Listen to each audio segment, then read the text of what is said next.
Dans la soirée du 1er juillet 1944, le maréchal Gerd von Rundstedt décrocha le téléphone dans son quartier général à Saint-Germain-en-Laye, un grand château juste à l'ouest de Paris qui avait autrefois appartenu à la royauté française. La lumière du soir filtrait à travers les hautes fenêtres sur des cartes couvertes de marquages rouges et bleus montrant la disposition des forces à travers la Normandie. À l'autre bout de la ligne se trouvait le maréchal Wilhelm Keitel, chef du haut commandement des forces armées allemandes. Appelant depuis la tanière du Loup, le quartier général fortifié d'Hitler caché dans les forêts de Prusse orientale à plus de 1600 km de là. Keitel voulait savoir quelle était la situation en Normandie. Sa voix portait la tension nerveuse d'un homme qui devrait relayer toute réponse qu'il recevrait à un dirigeant de plus en plus détaché de la réalité militaire. 25 jours s'étaient écoulés depuis les débarquements alliés du 6 juin. Les Américains venaient de capturer Cherbourg, le port en eau profonde qui leur permettrait bientôt de déverser des approvisionnements en France à un rythme industriel. Les Britanniques progressaient vers Caen, la ville clé qui contrôlait le réseau routier vers l'intérieur français. Les pertes allemandes étaient stupéfiantes. Tués, blessés, disparus, capturés. L'équivalent de plusieurs divisions avait simplement cessé d'exister. Les renforts n'arrivaient pas. La Luftwaffe ne pouvait pas contester les cieux. Le front s'effritait centimètre par centimètre, jour après jour. Keitel posa la question qu'Hitler exigeait qu'on lui réponde depuis des semaines. Que devons-nous faire ? Rundstedt marqua une pause. La ligne grésillait de parasites. Il avait 68 ans, le maréchal le plus ancien de l'armée allemande, un soldat professionnel qui avait servi l'État allemand pendant plus de 50 ans, sous 3 gouvernements différents. Il avait commandé la conquête de la Pologne en 35 jours. Il avait dirigé le groupe d'armées sud à travers l'Ukraine en 1941, parcourant 640 km en 3 mois.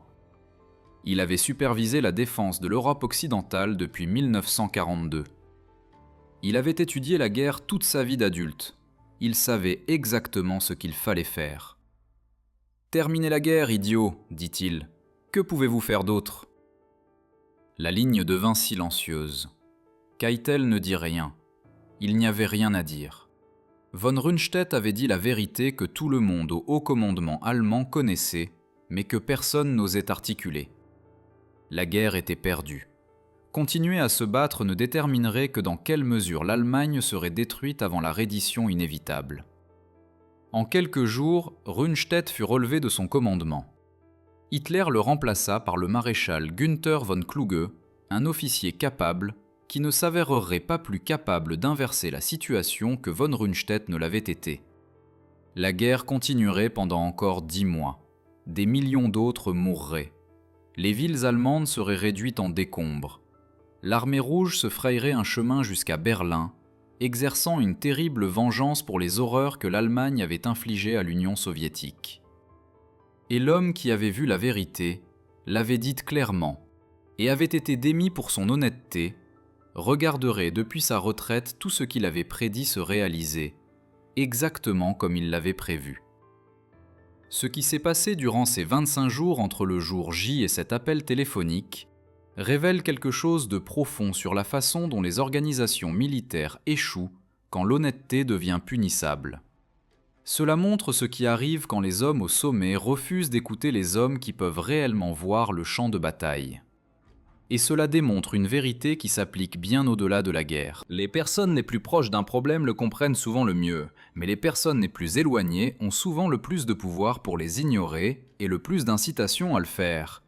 Pour comprendre pourquoi von Rundstedt a dit ce qu'il a dit et pourquoi cela lui a coûté son commandement, vous devez comprendre ce qu'il avait observé depuis le printemps de 1944 et quel genre d'homme il était. Gerd von Rundstedt naquit le 12 décembre 1875 à Aschersleben, une petite ville de Saxe prussienne. Sa famille avait produit des officiers pour les États prussiens et allemands pendant des générations. Le service militaire n'était pas un choix de carrière pour les von Rundstedt. C'était une tradition familiale, une obligation de classe, une identité. Son père avait servi comme lieutenant dans les hussards et s'était plus tard élevé au rang de général. Son grand-père avait combattu contre Napoléon. L'attente que le jeune Gerd devienne officier était aussi naturelle que l'attente qu'il apprenne à lire. Il entra dans l'armée allemande comme cadet en mars 1892 à l'âge de 16 ans. En 1914, quand la Grande Guerre commença, il était capitaine servant dans l'état-major d'un corps d'armée. Il passa la guerre dans des postes d'état-major, apprenant l'art de déplacer de grandes formations, coordonner l'artillerie et l'infanterie, gérer la logistique qui déterminait si les armées avançaient ou mouraient de faim. Il n'atteignit jamais la célébrité comme commandant de première ligne, mais il développa une réputation de compétences méthodiques, de pensée claire et une capacité à rester calme quand les situations se détérioraient. Après la défaite de l'Allemagne en 1918, von Rundstedt resta dans la petite armée professionnelle que le traité de Versailles permettait à l'Allemagne de maintenir. Il gravit régulièrement les échelons. En 1932, il commandait une division de cavalerie. En 1936, il était l'un des généraux les plus anciens de l'armée allemande. Quand Hitler arriva au pouvoir en 1933, von Rundstedt était déjà une figure établie, un représentant de l'ancienne aristocratie militaire prussienne qui précédait le mouvement nazi de siècles. Von Rundstedt n'était pas nazi, il ne rejoignit jamais le parti, il n'exprima jamais d'enthousiasme pour l'idéologie nationale-socialiste. Il considérait Hitler avec un mélange de distance professionnelle et de mépris aristocratique. Parmi ses collègues officiers, il appelait Hitler le caporal bohémien, une référence au rang modeste d'Hitler dans la Grande Guerre et à ses origines autrichiennes. Von Rundstedt se considérait comme un soldat de l'Allemagne, pas un soldat d'un mouvement politique. Sa loyauté était envers l'État, envers l'armée, envers les traditions du service militaire prussien. Les politiciens allaient et venaient, l'armée perdurait. Mais von Rundstedt était aussi un homme de son temps et de sa classe, ce qui signifiait qu'il était prêt à servir quiconque contrôlait l'État allemand, indépendamment de leurs méthodes ou objectifs. Quand Hitler lança la guerre, von Rundstedt la combattit. Il ne questionna pas si la guerre était juste. Il ne démissionna pas en protestation quand l'Allemagne envahit la Pologne, un pays avec lequel l'Allemagne avait signé un pacte de non-agression seulement quelques mois plus tôt. Il fit simplement son travail, et il était brillant à cela. Sa campagne en Pologne en septembre 1939 fut un chef-d'œuvre de guerre d'armes combinées. Il commanda le groupe d'armées sud, poussant de Silésie vers Varsovie avec vitesse et précision. Ses forces couvrirent 320 km en 2 semaines, encerclant les armées polonaises et les empêchant d'établir des lignes défensives cohérentes. La campagne fut terminée en 35 jours. La Pologne cessa d'exister comme nation indépendante. En mai 1940, von Rundstedt dirigea le groupe d'armées A dans l'invasion de la France. Ses forces firent la poussée cruciale à travers les Ardennes, les hauts plateaux boisés de Belgique et du Luxembourg, que les planificateurs français avaient rejetés comme impossibles aux chars. 7 divisions de Panzer traversèrent les routes étroites et émergèrent derrière les positions défensives françaises principales. En 6 semaines, la France s'était rendue. Ce fut la plus grande victoire militaire allemande depuis les guerres d'unification au XIXe siècle. En juin 1941, von Rundstedt commanda le groupe d'armées sud dans l'invasion de l'Union soviétique. Ses forces traversèrent l'Ukraine, couvrant 640 km en 3 mois, capturant Kiev dans l'un des plus grands encerclements de l'histoire militaire. Plus d'1 demi-million de soldats soviétiques furent tués ou capturés dans la poche de Kiev seul. La réputation de von Rundstedt comme l'un des plus fins commandants d'Allemagne était assurée. Mais von Rundstedt vit aussi quelque chose que les idéologues à Berlin refusaient de voir. L'Union soviétique ne s'effondrait pas. L'armée rouge, malgré des pertes catastrophiques, ne se rendait pas. De nouvelles divisions apparaissaient pour remplacer celles détruites. L'industrie soviétique, évacuée au-delà des montagnes de l'Oural, continuait à produire des chars et des avions. L'hiver de 1941 amena l'avance allemande à un arrêt devant Moscou. La victoire rapide qu'Hitler avait promise n'arrivait pas.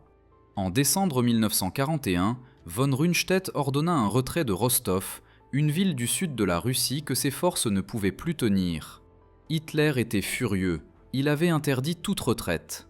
Von Rundstedt offrit sa démission et Hitler l'accepta. Pour la première fois, le maréchal apprit ce qui arrivait au commandant qui disait à Hitler des choses qu'il ne voulait pas entendre. Mais l'Allemagne avait besoin de von Rundstedt. En mars 1942, Hitler le rappela et le nomma commandant en chef Ouest.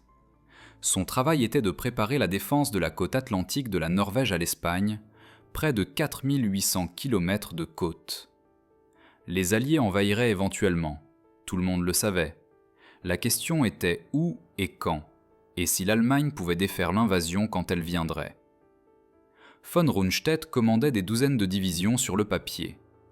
En réalité, beaucoup étaient sous-effectifs, mal entraînés, ou remplis de soldats qui n'avaient rien à faire sur une ligne de front. Certaines divisions consistaient principalement d'hommes plus âgés, conscrits dans la quarantaine après que les hommes plus jeunes avaient été tués ou capturés à l'Est. D'autres divisions contenaient des Osttruppen, des soldats des territoires conquis de l'Union soviétique, qui s'étaient portés volontaires ou avaient été contraints au service allemand. Leur fiabilité était questionnable. Leur équipement était souvent obsolète. La Luftwaffe avait perdu la supériorité aérienne sur l'Europe occidentale. Les bombardiers alliés frappaient l'industrie allemande de jour et de nuit, et les forces de chasse qui essayaient de les arrêter étaient usées dans une bataille d'attrition qu'elles ne pouvaient gagner. La Kriegsmarine avait perdu la bataille de l'Atlantique. Les U-boats naviguaient encore, mais ils étaient coulés plus vite qu'ils ne pouvaient être construits, et les routes de convois amenant des hommes et du matériel américain en Grande-Bretagne coulaient librement. Von Rundstedt était chargé de tenir un continent, avec une armée qui saignait déjà à mort à l'Est, contre des ennemis qui contrôlaient la mer et le ciel, sans perspective de renfort et sans marge d'erreur. Il comprenait les mathématiques de la situation. Il comprenait que la position stratégique de l'Allemagne se détériorait chaque mois. Mais il était un soldat, et les soldats font leur devoir. Il préparerait la meilleure défense qu'il pouvait et espérerait que les circonstances pourraient changer. Le problème fondamental était les ressources. L'Allemagne n'avait pas assez d'hommes, assez de chars, assez d'avions ou assez de carburant pour défendre partout à la fois. La côte atlantique s'étendait sur des milliers de kilomètres. Les Alliés pouvaient débarquer presque n'importe où. Des décisions devaient être prises. Des priorités devaient être établies. Les forces devaient être concentrées aux sites d'invasion les plus probables, tout en acceptant le risque ailleurs. Et c'est là que le conflit commença. Von Rundstedt voulait tenir ses divisions de panzer en réserve, positionnées bien en retrait de la côte, peut-être à 160 km à l'intérieur des terres. Son raisonnement était la doctrine militaire classique. Vous ne pouvez pas être fort partout. Alors vous attendez jusqu'à ce que l'ennemi s'engage, puis vous massez votre force au point décisif et contre-attaquez. Les réserves de Panzer seraient le marteau qui briserait la tête de pont alliée une fois son emplacement confirmé. Essayer de répandre l'armure le long de toute la côte la rendrait trop faible partout pour être décisive, n'importe où.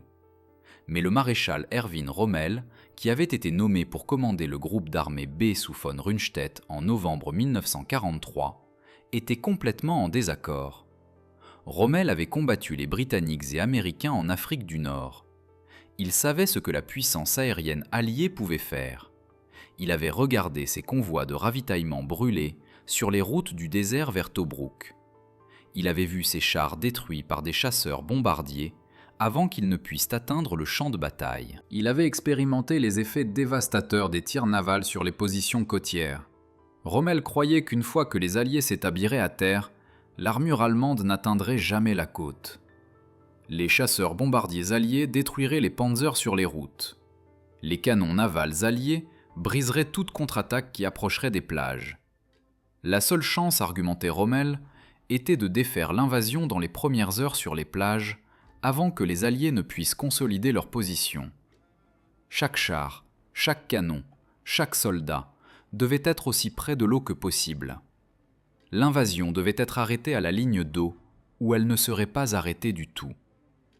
Rommel dit célèbrement à son état-major que les premières 24 heures seraient décisives pour les Alliés, comme pour l'Allemagne. Ce serait le jour le plus long. Les deux hommes avaient des points valides. L'approche classique de von Rundstedt avait fonctionné à travers l'histoire militaire. L'évaluation de Rommel de la puissance aérienne et navale alliée était précise. Un compromis aurait pu mieux fonctionner que l'une ou l'autre approche seule, mais Hitler choisit caractéristiquement la pire option possible. Il compromit en gardant le contrôle direct des divisions de Panzer clés lui-même. La division Panzerlehr et la 12e division SS Panzer ne pouvaient pas bouger sans l'autorisation personnelle d'Hitler. Cette décision retira la flexibilité stratégique des commandants sur le terrain.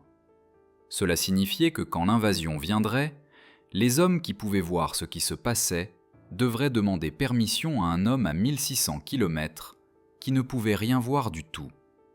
Cela signifiait des retards. Cela signifiait de la confusion.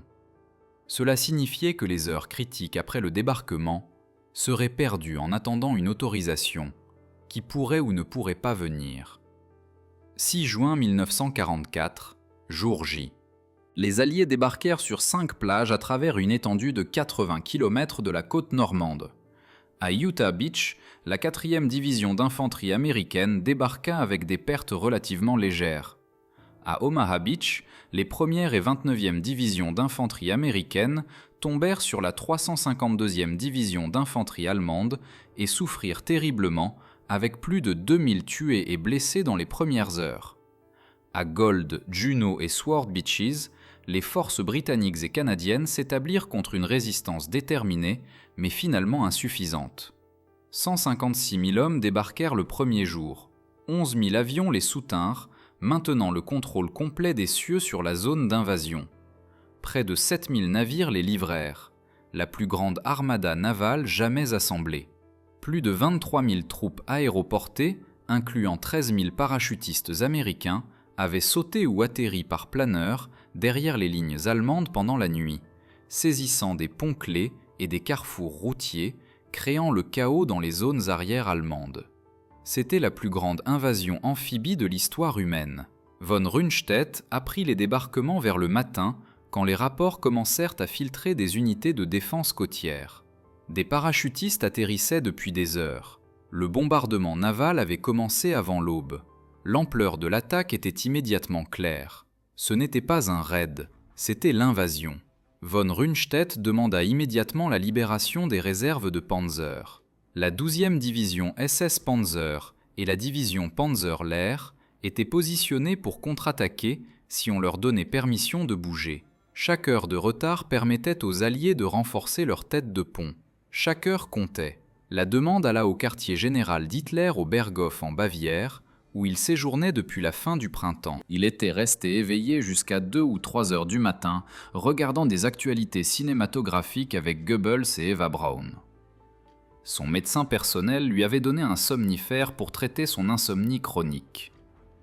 Son personnel, terrifié par ses colères, refusait de le réveiller. Le Führer avait laissé des ordres explicites de ne pas être dérangé. Même Albert Speer, le ministre de l'Armement, qui arriva au Berghof vers le matin, trouva Hitler encore endormi.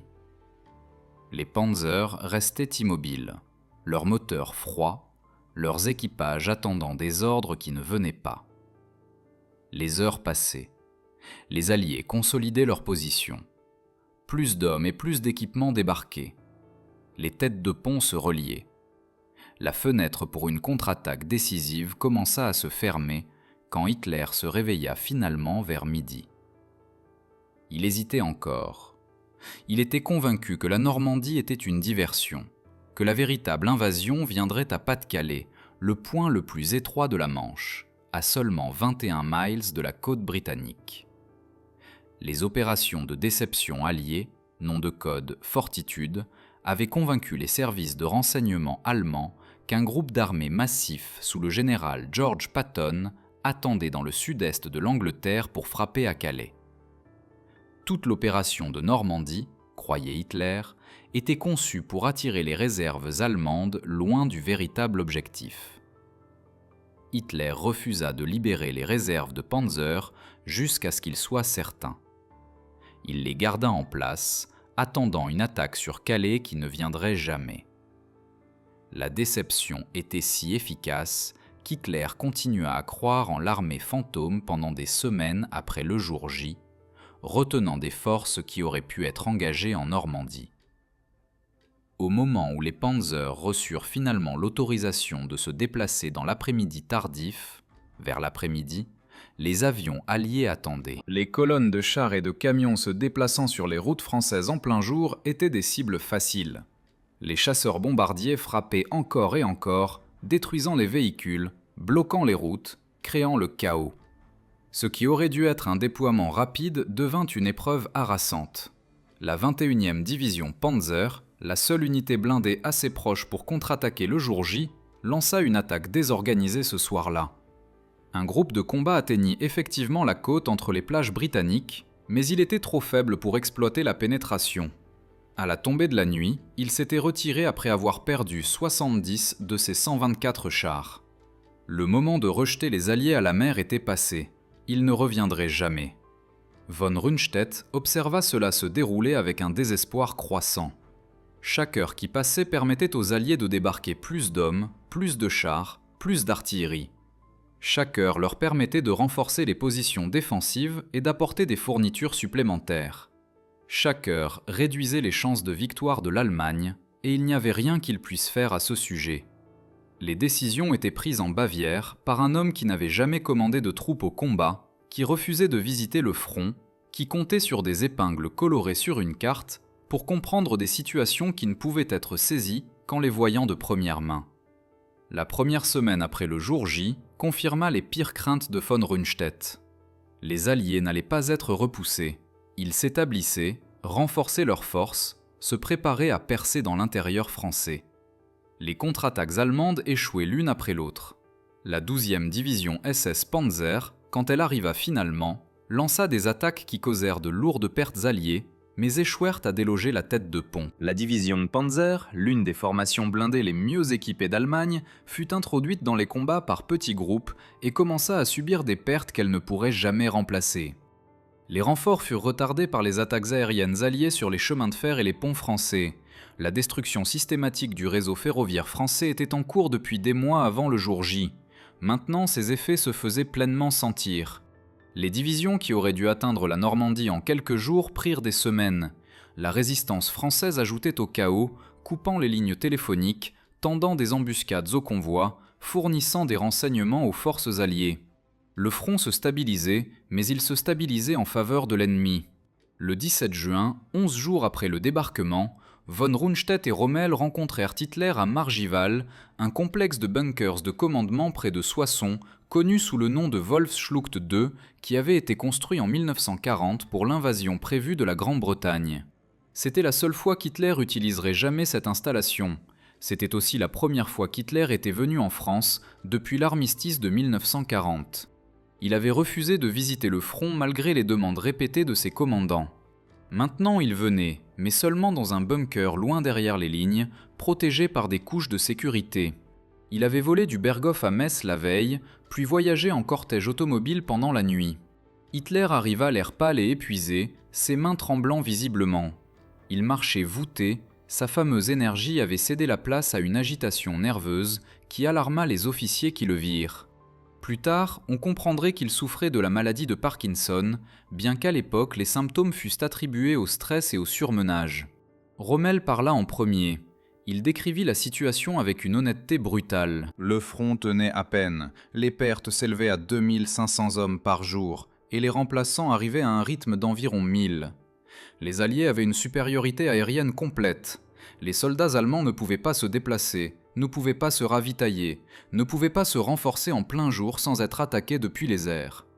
Chaque jour, le renforcement allié devenait plus fort, tandis que la force allemande diminuait. Les mathématiques de la situation étaient indéniables. À moins que quelque chose ne change dramatiquement, le front s'effondrerait finalement. Rommel pressa Hitler de considérer les implications politiques. Si la guerre à l'Ouest ne pouvait pas être gagnée militairement, peut-être qu'une solution diplomatique devrait être recherchée. Peut-être que des négociations pourraient préserver quelque chose de la position de l'Allemagne, avant qu'un effondrement total ne rende toute négociation impossible. Hitler explosa. Il accusa Rommel de défaitisme, de manquer de foi, d'échouer à comprendre la situation. Il insista sur le fait que de nouvelles armes renverseraient la situation. Les bombes volantes V1 venaient juste de commencer à frapper Londres. Les fusées V2 suivraient. Les jets balayeraient les bombardiers alliés du ciel. Les armes miraculeuses changeraient tout. Hitler exigea que les troupes se battent pour chaque pouce de terrain. Pas de retraite, pas de repli. Chaque position serait tenue jusqu'au dernier homme. La volonté surmonterait le désavantage matériel. La croyance vaincrait l'arithmétique. Il ordonna que Cherbourg soit tenu à tout prix. La conférence se termina brusquement quand une fusée V1 perdue tomba à proximité, envoyant tout le monde se précipiter à couvert. Von Rundstedt dit peu pendant la conférence. Il avait appris qu'argumenter avec Hitler était inutile. Le Führer ne répondait pas à l'analyse raisonnée. Il répondait à ses propres intuitions, ses propres croyances, sa propre conviction qu'il comprenait la guerre mieux que les professionnels qui l'avaient étudiée toute leur vie. Von Rundstedt évalua plus tard que la discussion n'eut aucun succès. L'homme qui avait autrefois fait des paris audacieux et décisifs, basés sur des évaluations précises de la faiblesse ennemie, s'accrochait maintenant à des fantasmes sur les armes miraculeuses et la détermination inébranlable. La réunion se termina sans résolution. Aucun changement stratégique ne fut autorisé. Les ordres restaient les mêmes. Tenir partout. Contre-attaquer quand possible. Attendre les armes miraculeuses. Avoir foi. Von Rundstedt et Rommel retournèrent en France, sachant qu'ils avaient échoué à changer quoi que ce soit. Ils avaient présenté les faits. Ils avaient expliqué la situation. Ils avaient été ignorés.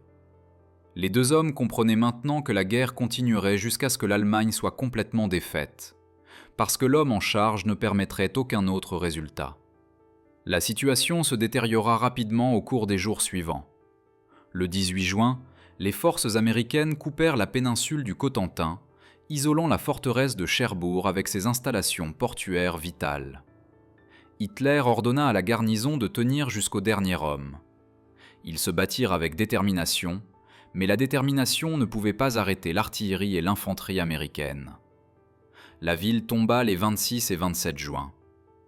Après des combats désespérés, le commandant de la garnison se rendit. Les fortifications du port tinrent jusqu'au 29 juin, avant de capituler finalement. Les ingénieurs américains eurent bientôt le port partiellement opérationnel. En quelques mois, ils traiteraient 14 000 tonnes de fournitures par jour. Pendant ce temps, les Britanniques progressaient péniblement vers Caen, la ville clé que le général Bernard Montgomery avait espéré capturer le jour J lui-même. 3 semaines après le débarquement, Caen était encore aux mains allemandes, mais la bataille pour elle consumait la réserve blindée allemande à un rythme insoutenable. L'opération Epsom, lancée le 26 juin, poussa les Britanniques à moins de 2 miles de la ville avant d'être stoppés par une résistance allemande désespérée. Mais arrêter l'offensive britannique coûta à l'Allemagne des chars et des équipages entraînés qu'elle ne pourrait jamais remplacer. Les divisions Panzer que von Rundstedt avait voulu garder pour des opérations mobiles étaient broyées dans des combats défensifs statiques. Chaque jour, des dizaines de chars étaient détruits par les tirs navals, par l'artillerie, par les chasseurs bombardiers, par les blindés alliés. Chaque jour, des équipages vétérans qui avaient pris des années à entraîner étaient tués ou blessés. L'armée allemande à l'ouest saignait à mort, tenant un terrain qui serait finalement perdu de toute façon. Von Rundstedt comprenait cela. Rommel comprenait cela. Les commandants sur le terrain comprenaient cela. Seul Hitler refusait de comprendre. Le 29 juin, von Rundstedt et Rommel rencontrèrent Hitler à nouveau, cette fois au Berghof, sa retraite de montagne dans les Alpes bavaroises. Ils volèrent de France en Allemagne, un voyage de plusieurs heures, laissant derrière eux le front qui s'effritait. Le fait que les maréchaux devaient voyager 1000 miles pour parler avec leur commandant disait tout sur le dysfonctionnement des arrangements de commandement allemands. Rommel exposa à nouveau la situation en termes qui ne pouvaient pas être mal compris. Le front ne peut pas tenir indéfiniment. Il dit « Les troupes se battent bravement, mais elles ne peuvent pas combattre les chars avec des fusils. Elles ne peuvent pas arrêter les avions avec des mitrailleuses. Chaque jour, nous perdons du terrain. Nous ne pouvons pas le reprendre. Les Alliés deviennent plus forts, tandis que nous devenons plus faibles. La seule question est de savoir si nous perdons la guerre lentement ou rapidement. Si nous dépensons toute notre armée à tenir un territoire sans valeur, ou la préservons pour une défense qui pourrait réellement réussir. » Hitler répondit avec des arguments familiers. De nouvelles divisions arriveraient. Les armes miraculeuses dévasteraient l'Angleterre. L'alliance entre les puissances occidentales et l'Union soviétique s'effondrerait de ses contradictions internes. Les démocraties occidentales perdraient leur volonté de se battre quand les pertes monteraient. L'Allemagne n'avait qu'à tenir jusqu'à ce que la marée tourne. Von Rundstedt parla finalement. Il avait écouté ses arguments pendant des mois. Il les avait vus échouer à correspondre à la réalité pendant des mois. Il était fatigué du discours professionnel poli qui ne changeait rien. La guerre à l'Ouest est perdue, dit-il. Pas en train de perdre, mais perdue. La question n'est pas de savoir si l'Allemagne sera défaite, mais quand et à quel coût. Chaque jour où la guerre continue, plus de soldats allemands meurent pour rien. Chaque jour apporte plus de destruction aux villes allemandes. Le seul cours rationnel est de chercher une fin au combat, avant que l'Allemagne ne soit complètement détruite, avant qu'il ne reste rien à sauver. Hitler le fixa du regard. La pièce devint silencieuse. D'autres officiers regardaient le sol, ne voulant pas être associés à une telle franchise dangereuse.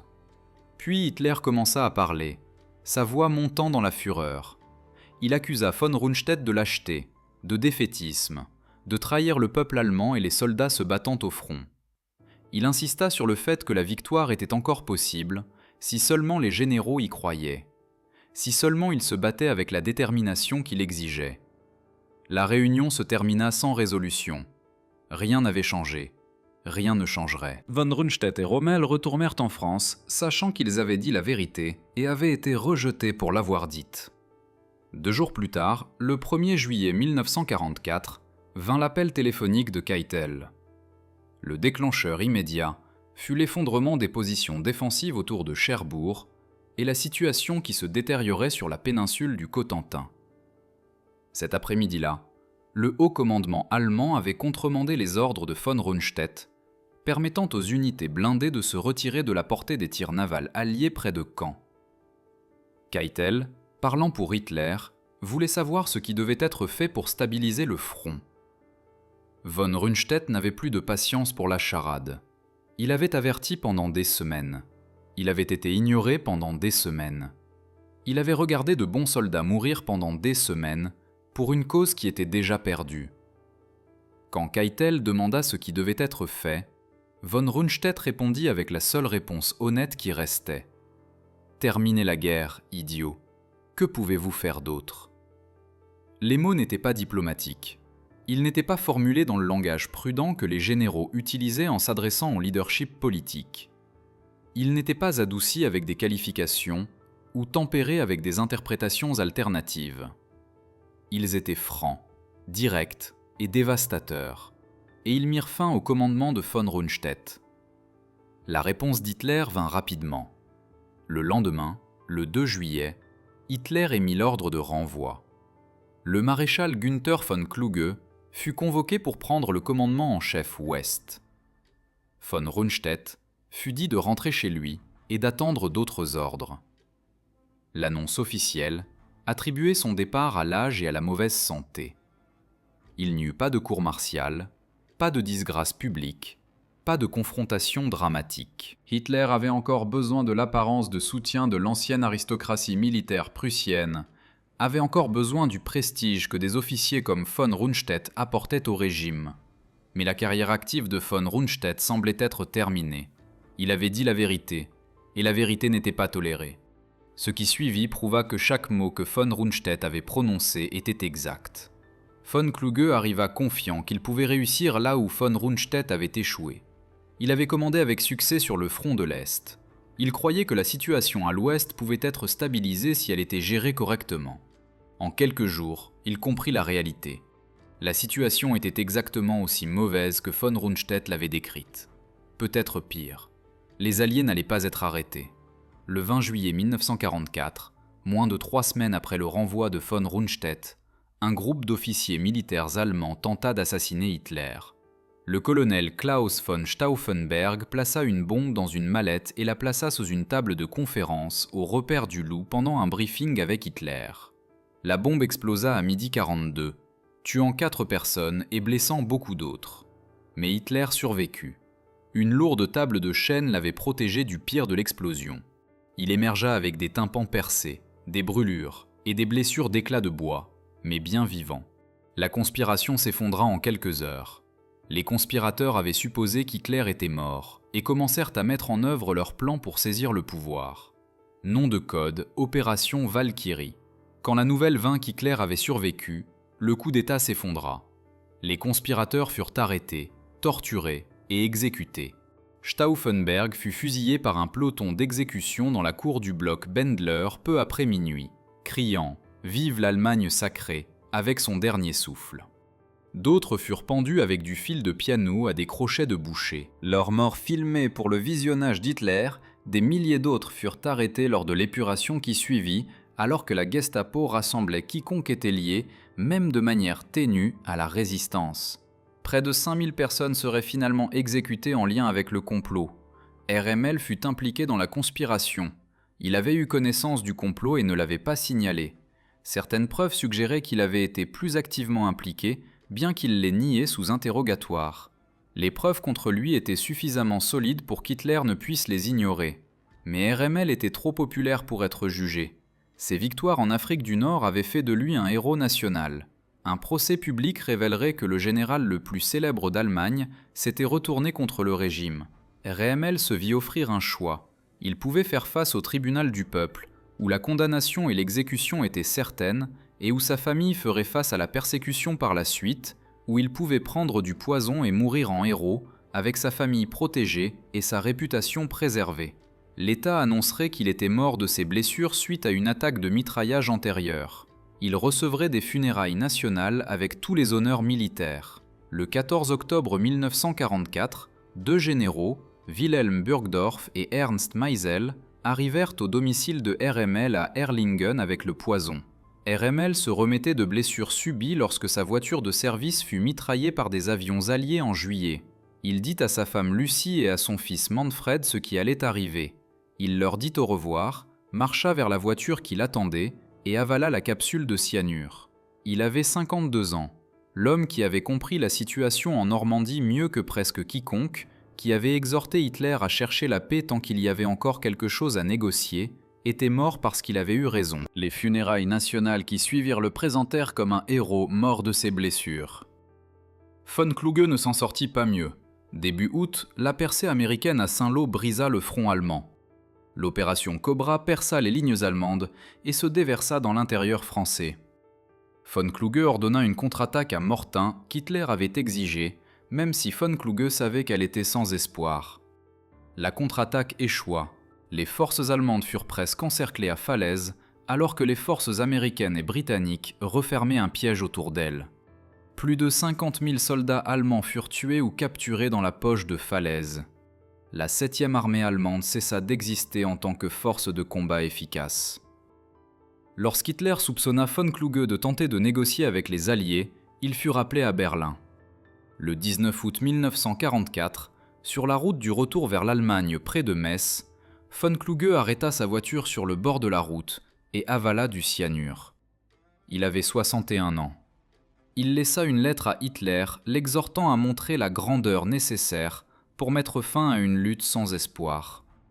La lettre ne changea rien. Le schéma était indéniable. Chaque commandant supérieur qui voyait la vérité et la disait était détruit. Hitler s'entoura d'hommes qui lui disaient ce qu'il voulait entendre, et il détruisit les hommes qui lui disaient ce qu'il avait besoin d'entendre. Le système punissait l'honnêteté et récompensait l'illusion. Il garantissait son propre échec. Pendant ce temps, la situation militaire s'effondra exactement comme von Rundstedt l'avait prédit. Paris tomba le 25 août 1944, libéré par les forces françaises avec le soutien américain. En septembre, les Alliés étaient à la frontière allemande. Les Pays-Bas, la Belgique et la majeure partie de la France avaient été libérés. La Wehrmacht à l'ouest avait perdu plus de 400 000 hommes depuis le jour J. La guerre que von Rundstedt avait dit être perdue en juillet consomma encore 8 mois de combat. La campagne de bombardement s'intensifia. Les villes allemandes brûlèrent. Dresde, Hambourg, Cologne, Berlin et des dizaines d'autres furent réduites à des champs de décombres. Des centaines de milliers de civils moururent. La production industrielle s'effondra. Le réseau de transport se désintégra. L'Allemagne était systématiquement détruite, tandis que son leadership insistait sur le fait que la victoire était encore possible. Sur le front de l'Est, la situation était encore plus catastrophique.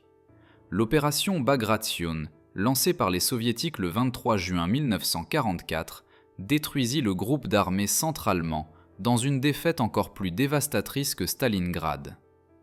Les Soviétiques avancèrent de 400 miles en 2 mois, atteignant la périphérie de Varsovie en août. En janvier 1945, ils avaient atteint la rivière Oder, à moins de 50 miles de Berlin. Des millions moururent, soldats et civils, dans une guerre qui continua seulement parce qu'un homme refusait d'accepter la réalité et s'entourait de subordonnés trop effrayés ou trop loyaux pour lui dire la vérité. Et pourtant, remarquablement, l'histoire de von Rundstedt n'était pas terminée. En septembre 1944, avec l'Allemagne faisant face à l'invasion de l'Est et de l'Ouest, Hitler rappela von Rundstedt au commandement. Le vieux maréchal fut ramené à la position même dont il avait été démis, commandant en chef Ouest. Pourquoi ? Parce qu'il n'y avait personne d'autre. Les généraux compétents étaient morts, emprisonnés, disgraciés ou épuisés. Hitler avait besoin de quelqu'un avec du prestige et de l'expérience pour maintenir ensemble une armée qui s'effritait. Quelqu'un dont le nom commandait encore le respect parmi le corps des officiers. Von Rundstedt accepta. Il avait 69 ans, était fatigué et souffrait de problèmes cardiaques. Il n'avait aucune illusion sur ce qu'il pouvait accomplir.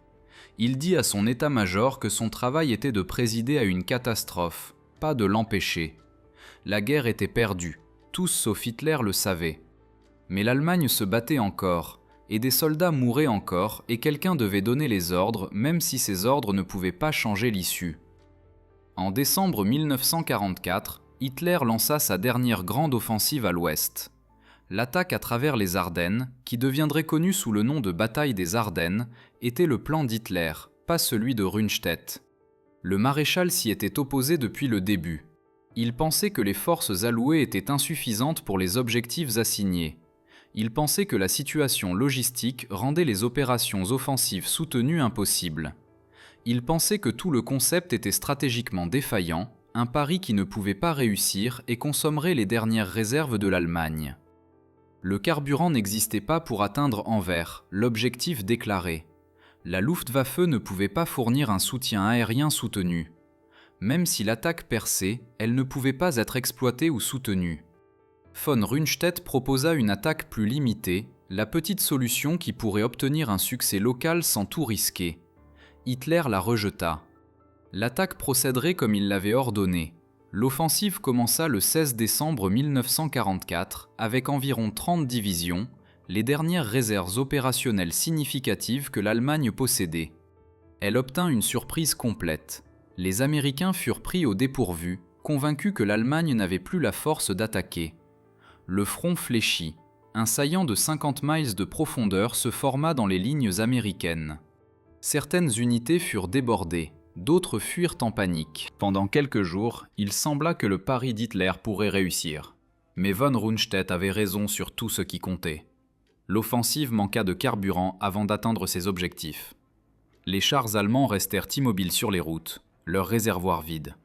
Cible facile pour les avions alliés une fois le temps éclairci.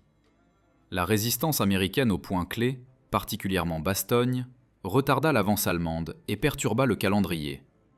Quand les cieux s'éclaircirent après Noël, la puissance aérienne alliée revint avec un effet dévastateur. Le saillant commença à rétrécir. Fin janvier 1945, les Allemands étaient de retour où ils avaient commencé, ayant perdu environ 100 000 victimes et 800 chars qui ne pouvaient jamais être remplacés. L'offensive des Ardennes n'avait rien accompli, sauf d'accélérer la défaite de l'Allemagne, en consumant des ressources qui auraient pu prolonger la résistance de quelques semaines. Les Ardennes furent le dernier souffle de la capacité offensive allemande. Après son échec, il ne restait rien d'autre que la retraite, la défense et la reddition éventuelle. Von Rundstedt le savait. Chaque officier ayant une compréhension de la réalité militaire le savait. Mais la guerre continua quand même, parce qu'un homme ne voulait pas permettre qu'elle se termine. En mars 1945, von Rundstedt fut démis pour la dernière fois.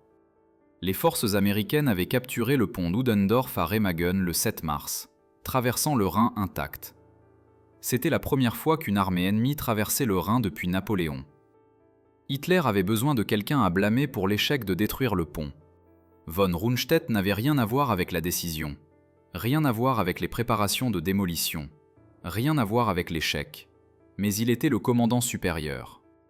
Il fut relevé et remplacé par le maréchal Albert Kesselring. Von Rundstedt rentra chez lui auprès de sa famille. Il avait 69 ans, était épuisé et gravement malade. Il avait servi l'Allemagne pendant plus d'un demi-siècle. Il avait commandé des armées dans 3 guerres. Il avait remporté de grandes victoires et supervisé de terribles défaites. Et à la fin, il avait eu raison sur tout ce qui comptait et fut puni pour avoir eu raison. L'Allemagne se rendit inconditionnellement le 8 mai 1945. Hitler était mort, s'étant tiré une balle dans son bunker berlinois le 30 avril, alors que les forces soviétiques se rapprochaient. Le Reich de Milan avait duré 12 ans et 4 mois. La guerre en Europe avait tué environ 40 millions de personnes, incluant 6 millions de Juifs assassinés dans l'Holocauste. L'Allemagne elle-même gisait en ruines, divisée entre les puissances victorieuses, ses villes détruites, sa population sans abri, son avenir incertain. Von Rundstedt fut capturé par les forces américaines de la 36e division d'infanterie le 1er mai 1945 dans un hôpital à Bad Tölz, où il était traité pour une grave maladie de la jambe et des problèmes cardiaques. Il fut détenu comme prisonnier de guerre et traité avec la courtoisie due à son rang et à son âge. Les Américains étaient incertains de ce qu'ils devaient faire de lui. Il était clairement un commandant supérieur qui avait servi Hitler tout au long de la guerre. Mais il était aussi un officier militaire traditionnel qui avait apparemment désapprouvé de nombreuses politiques nazies et avait été démis 2 fois pour avoir parlé trop honnêtement. En janvier 1949, von Rundstedt fut accusé de crimes de guerre par les Britanniques. Les accusations principales concernaient le traitement des prisonniers de guerre et l'exécution de commandos alliés capturés sous l'infâme ordre de commando d'Hitler, qui dirigeait que tous les commandos soient abattus immédiatement lors de leur capture, plutôt que traités comme prisonniers de guerre. Von Rundstedt avait transmis cet ordre aux unités sous son commandement. Des commandos alliés avaient été exécutés en conséquence. Le procès n'eut jamais lieu. La santé de von Rundstedt se détériora si sévèrement qu'il ne put comparaître au tribunal. Les autorités britanniques conclurent finalement que poursuivre un vieil homme mourant ne servirait aucun but utile. Les accusations furent abandonnées. Von Rundstedt fut libéré de détention en mai 1949. Von Rundstedt passa ses dernières années à la retraite près de Celle, une petite ville en Basse-Saxe dans la zone d'occupation britannique. Il vécut tranquillement avec sa femme, évitant l'attention publique, donnant des entretiens occasionnels aux historiens militaires qui cherchaient sa perspective sur la guerre. Il refusait généralement de discuter de la période nazie ou de son propre rôle dedans. Quand on lui demandait au sujet d'Hitler, il était dédaigneux mais pas apologétique. Quand on lui demandait au sujet de la guerre, il était analytique mais rarement réfléchi. Il n'écrivit jamais de mémoire. Il ne publia jamais de justification pour ses actions. Il ne chercha jamais à s'expliquer au public ou à la postérité. Que cela soit dû à une mauvaise santé, à une réticence stoïque ou à une réticence à confronter des vérités inconfortables sur sa propre complicité, personne ne peut le dire avec certitude. Gerd von Rundstedt mourut le 24 février 1953 à l'âge de 77 ans. Il fut enterré avec les honneurs militaires au cimetière Stöcken à Hanovre.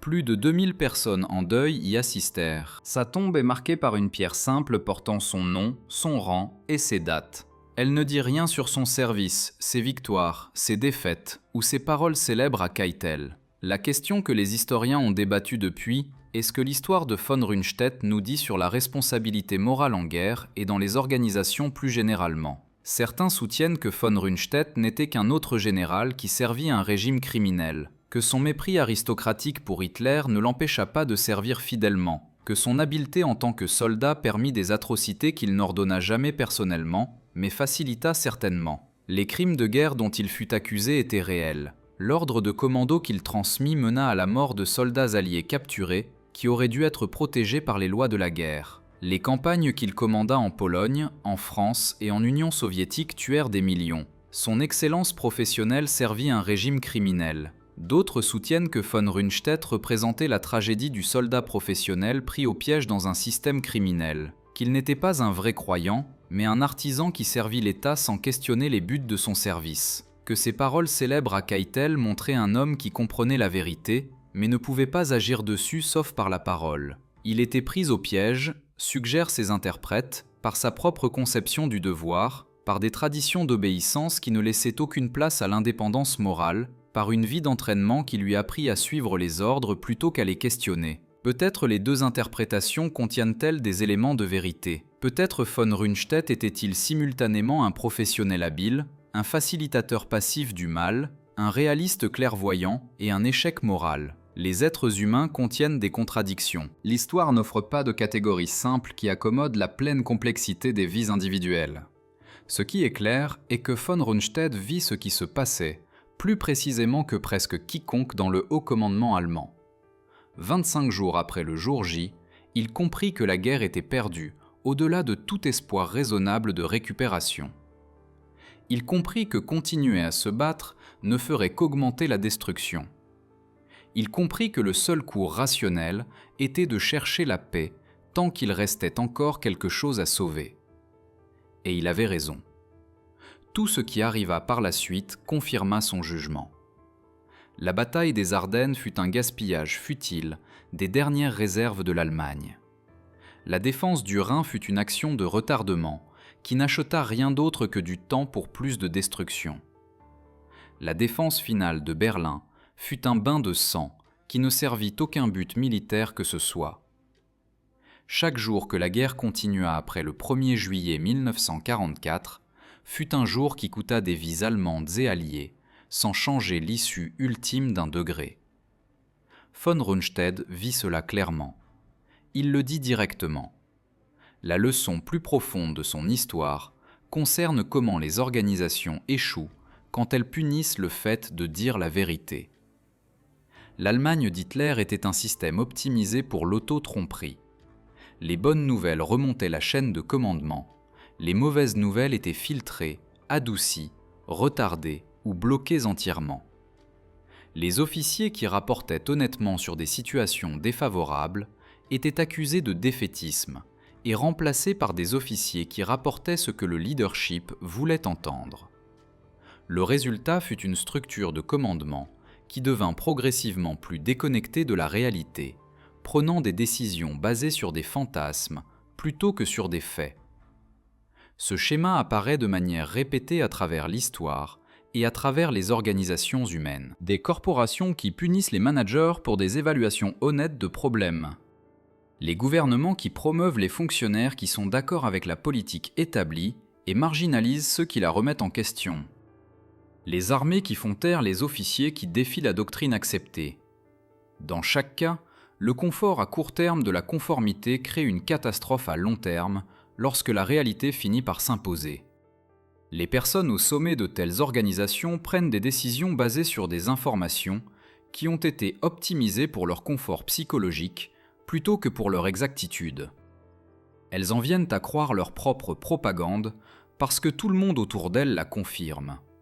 Et au moment où elles réalisent la vérité, quand la réalité devient impossible à nier, il est trop tard pour changer de cap. Le mal est fait, l'opportunité de correction est passée. Les mots de von Rundstedt « Finissez la guerre, idiot » n'étaient pas simplement une évaluation de la situation militaire de l'Allemagne en juillet 1944. C'était un acte d'accusation contre un système qui avait rendu l'évaluation honnête impossible. C'était une déclaration que les hommes aux commandes avaient perdu la capacité de voir ce que quiconque avec des yeux qui fonctionnent pouvait voir. C'était un cri de frustration d'un professionnel qui avait passé toute sa vie à maîtriser un métier exigeant, seulement pour voir ce métier détruit par des amateurs qui croyaient que la volonté pouvait se substituer à la réalité et que la foi pouvait surmonter l'arithmétique. Les imbéciles n'ont pas mis fin à la guerre. Ils ont continué à se battre pendant 10 mois de plus. Ils ont présidé à la destruction de leur propre pays. Ils ont envoyé des centaines de milliers de jeunes hommes mourir dans des batailles qui ne pouvaient être gagnées, pour des objectifs qui ne pouvaient être atteints. Et quand ce fut finalement terminé, quand les ruines fumaient encore et que les morts étaient encore comptés, les survivants ont demandé comment cela s'était passé, comment une nation de gens éduqués avait suivi un fou vers la destruction complète. Une partie de la réponse est que les gens qui connaissaient la vérité, les gens qui pouvaient voir clairement, les gens qui osaient parler honnêtement, ont été systématiquement éliminés. Ils ont été renvoyés, arrêtés, exécutés ou poussés au suicide. Et les gens qui les ont remplacés ont dit des mensonges confortables jusqu'à ce qu'il n'y ait plus rien à mentir, jusqu'à ce que l'ennemi soit dans les rues et que la chancellerie du Reich brûle. Von Rundstedt a vu la fin arriver 25 jours après le jour J. Il l'a dit clairement.